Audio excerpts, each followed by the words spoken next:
morning, Bucknutters. Welcome to the Bucknuts Morning 5 here on Wednesday, December 14th, 2016. I am Dave Biddle. Very happy to be joined by Alex Gleitman.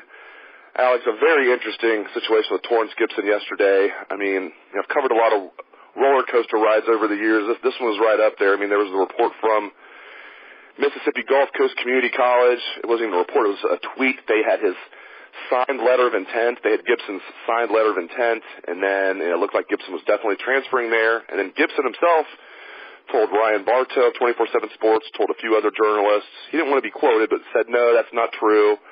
Then the junior college actually releases a statement saying, we have his signed letter of intent. I guess just kind of sift through the BS for us. What do you know? What is the latest with Torrance Gibson?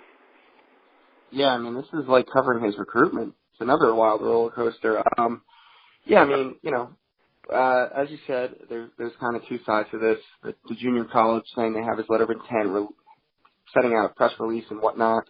And then Torrance himself actually took it upon himself to call Ryan Bartow. Ryan's like, Ryan even told us, he's like, I've been hearing stuff about this, but Torrance got a new number and all this stuff, and out of the blue he just called me and he said, Torrance basically said, this isn't true. I might go to JUCO. My mom doesn't want me to. I don't know yet if he said I don't know yet if what I'm going to do, if I'm going to stay at Ohio State, if I'm going to go to JUCO, if I'm going to go somewhere else. Obviously those are two contradicting things right there. A JUCO releasing that they have a letter of intent, they wouldn't just do that for no reason. And Torrance saying he doesn't know what he's going to do. What I've been hearing is that Torrance is telling other players on the team that he's coming back. Which is interesting, and then I've also heard from sources, team sources, and things of that nature that Torrance may not be allowed back on the team. That things we're still looking into. I mean, this, as you said, it's a roller coaster, a wild ride, and something might have happened after he got suspended. I don't know whether that's academic or behavioral. We're still looking into that, but something else may have happened that wouldn't allow Torrance to come back to Ohio State when his suspension is over on December 19th. So right now, my best guess is that Torrance Gibson ends up going somewhere else, that he doesn't end up coming back to Ohio State based on everything that we know. I think maybe the report of him going to JUCO or, maybe that decision of going to JUCO, going somewhere else or whatever, maybe he's hopeful Ohio State will let him back. I don't know. I think he didn't want that to get out just yet. I think he probably sent in a letter of intent to JUCO just to kind of hold his spot there. If needed, come December 19th, which I believe is Monday. So, I think there was a letter of intent. I do think Torrance isn't 100% on going to JUCO, but I do think that right now, based on everything we know, there's a better chance that he ends up at junior college playing quarterback, like he told Ryan Bartow that he wanted to, or at least them telling him he could play quarterback. Maybe he ends up playing receiver there too, which I think is the better move for him versus coming back to Ohio State, kind of picking up where he left off. Even had his girlfriend on Twitter saying that, no, he's not going anywhere. She's a young lady on the volleyball team at Ohio State, and it seems legit. She's followed by 18 different players on the football team, current team, so it seems like she's legit in what she's saying. Now, Torrance could just be misleading her, but that was another little part of the story that you had the girlfriend on Twitter saying he's not going anywhere. Now, you brought up something interesting. I think maybe some readers or listeners, I should say, are confused about this.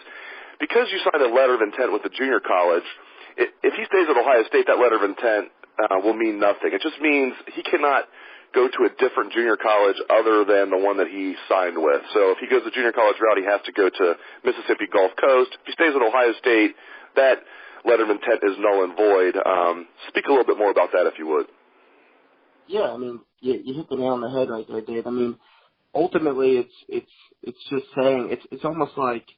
If I was in high school and I sent a letter of intent to Ohio State, if I decided then to go for a year of prep school or to go to junior college, I mean that letter of intent to Ohio State is meaningless. It just meant that if I went to a Division I college to play college football, that it would have to be Ohio State at that point. And somehow the NCAA let you out of the letter of intent, or you went somewhere else and then you'd have to sit out a year and transfer. I'm not sure exactly. I think it's still the same case if Torrance chose to go to, let's say, Auburn and said, hey, Torrance, we want you to come down here and play quarterback for us. And Torrance went to Auburn, and he went there and sat out a year and transferred. I think he'd still be able to do that even though he signed the letter of intent to the junior college. So, I mean, as you said, it's really, if Torrance goes the junior college route, he's going to go to Mississippi Gulf Coast with Sam Bruce and probably a couple other names that we've known on the recruiting trail over the last couple of years. If not, then he's either going to stay at Ohio State or he's going to go to another Division I institution, sit out another year, and then come back as this will be a redshirt junior the following year. I thought Mississippi Gulf Coast doing some nice recruiting, getting Torrance Gibson probably, getting Sam Bruce. They're doing some nice recruiting down there. There's that other JUCO in Mississippi that was featured on the documentary. These guys are trying to get in the mix too. But let's talk some recruiting. Let's start off with Darnay Holmes, number 2 corner in the country, number 12 overall player in the country according to the 24/7 Sports Composite. Crystal balls are really starting to trend Ohio State's way. What are you hearing with Darnay Holmes? Yeah, I mean, Steve Wilson and Barton Simmons both put in crystal balls yesterday for Darnay Holmes. So that's always a good sign if you're an Ohio State fan. If those two guys are on board with the Buckeyes being the pick. For me, I'm in a little bit more wait-and-see mode. I know, I'll be coming out with an article, a VIP article on the front row, on the front row on the site today at around 10 a.m. Eastern time, kind of talking about where things are with various prospects. And one of the guys I talk about is Darnay Holmes, and he hadn't, I'll say this, he's a kid from Pasadena. They have a very good family friend on the UCLA staff. He's a California kid. He has great relationships with Jim Moore and that staff. He knows he can play right away at UCLA. His family can see him every single game right down the road. So I think that's a really attractive situation. I think it's why UCLA has led for so long in his recruitment. But I think the visit to Ohio State was a game changer.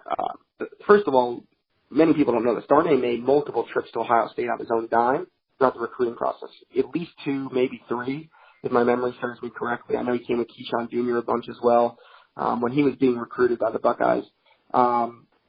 So this is a kid who's always had genuine interest in Ohio State. Now, when he went for the official visit, his family was just blown away. They were at the Michigan game. Obviously, that environment was excellent. But it was more about Urban Meyer's pitch to them. It was very straightforward, very honest, as Urban Meyer is, and I think they really appreciated that versus a lot of what they're getting on the recruiting trail. I think, Urban told them flat out from what I'm told, like, it's not going to be easy.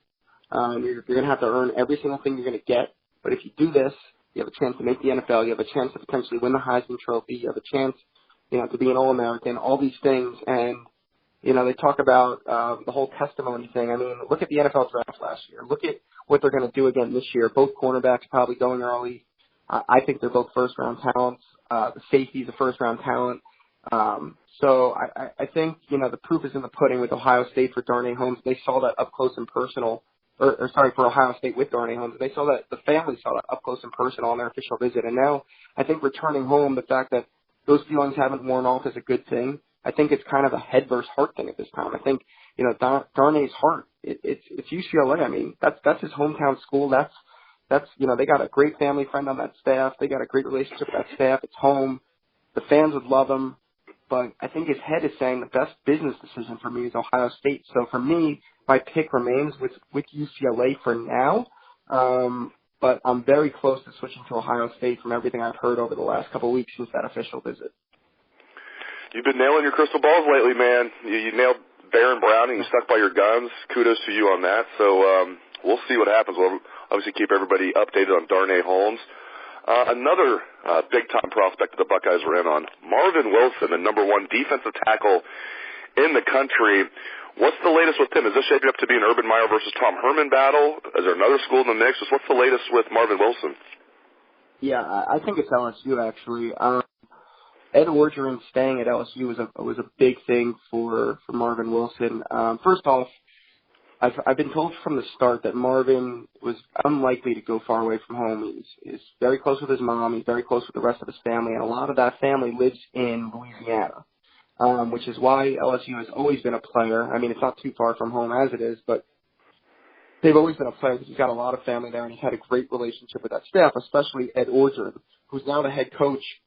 I don't know if Ed's going to hire a new defensive line coach. I would assume he is, but Ed was also the defensive line coach at LSU, so he was basically Marvin's primary recruiter for the Tigers, and that's a big deal. If they made a coaching change and they brought in someone like, let's say, I don't know, Larry Fedora, I don't think Marvin Wilson would necessarily. I think Ohio State might be in the driver's seat. With Texas, the change from Charlie Strong to Tom Herman, while I think most people would say that that's a good change for the future of Texas recruiting, Marvin's relationship was with Charlie Strong, and that was the same with Baron Braddock. So I don't think the change really necessarily helps him there. And Tom Herman's really playing catch up. Texas A&M was a school in the mix. They've kind of faded a little bit. People thought they were the favorite for a while. I think they faded a little bit when there was uncertainty around the Texas and LSU job. They might have jumped to the favorite spot, but they faded. And so right now I actually have this as an LSU or Ohio State battle, and I think, it could come down to, is Marvin Wilson willing to go that far away from home? He's going to have Baron Browning. He's going to have Jeff Okuda at Ohio State, two good buddies of his, make him feel comfortable.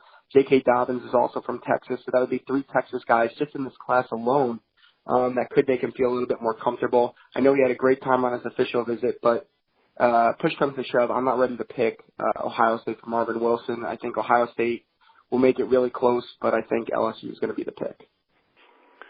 All right, final young man I want to ask you about, Donovan Peoples-Jones, number 1 wide receiver in the country, Detroit Cass Tech. I know you did a VIP update on him. He's going to decide tomorrow. I tend to think he's still a lock to Michigan, and he's just drumming up interest, but I could be wrong. What's the latest with DPJ? Yeah, here's what I'll say. Donovan Peoples-Jones is not one to drum up interest. He doesn't talk. He doesn't do interviews unless you get him in person. He plays everything very close to the best. I wouldn't be surprised if he's the only one who knows where he's going to school at this point, to be honest with you. That said, my pick is Michigan. I crystal balled him over the weekend. I heard he had a very good official visit there. I actually heard he was recruiting for Michigan while on his official visit, which is obviously a sign he'd be going to the Wolverines. The weird thing is, both myself and Jeremy Birmingham from Land of 10, and I rarely talk to recruiting analysts from other sites about business per se, but me and Jeremy have both been hearing this week a lot of buzz around Ohio State. And Dave, to your point, it's almost like, for me, I was sitting there saying, and saying to myself, I said, this has got to be, I don't believe it. This has got to be a smokescreen. It's either a smokescreen or I'm too blind to see what's actually in front of me. Andre Walker from Glenville a few years back went to USC, was telling everyone he was going to USC. Nobody wanted to believe it. Everyone was picking Ohio State, and he ended up going to USC. I mean, could it be one of those cases? I guess, sure. I mean, those are few and far between, but, I personally, I think it's more of a smokescreen. I think he is going to go to Michigan, but there have been a couple things over the last couple days that I've heard that people very clued into this one are saying they think it's going to be Ohio State. And I heard that, Jeremy heard it, and the crazy part is we spoke, and I've had 2 different sources, and he's had a completely different source out of that. So, again, either someone's creating a lot of buzz to create drama for the announcement that's going to happen on ESPN at 8:30 tomorrow night, or, maybe Donovan Peoples-Jones really is going to Ohio State. But again, I'm sticking with my crystal ball to Michigan. The Michigan staff feels really good about this, even though the Ohio State staff feels good about it as well after their in-home visit on Sunday. I still can't see them going anywhere other than the Wolverines. And, maybe I'm a fool for, if this comes true and he goes to Ohio State, maybe I'm just a fool for not listening to these people who are pretty clued in, hearing that it's going to be Ohio State. But, I'm sticking Michigan for now. Great insights, as always, out of Alex Gleitman. Thank you very much, Alex, and thanks to the listeners out there for tuning into the show. I appreciate it. Hope you have a great day. Let's hear some Buckeye swag, best damn band in the land.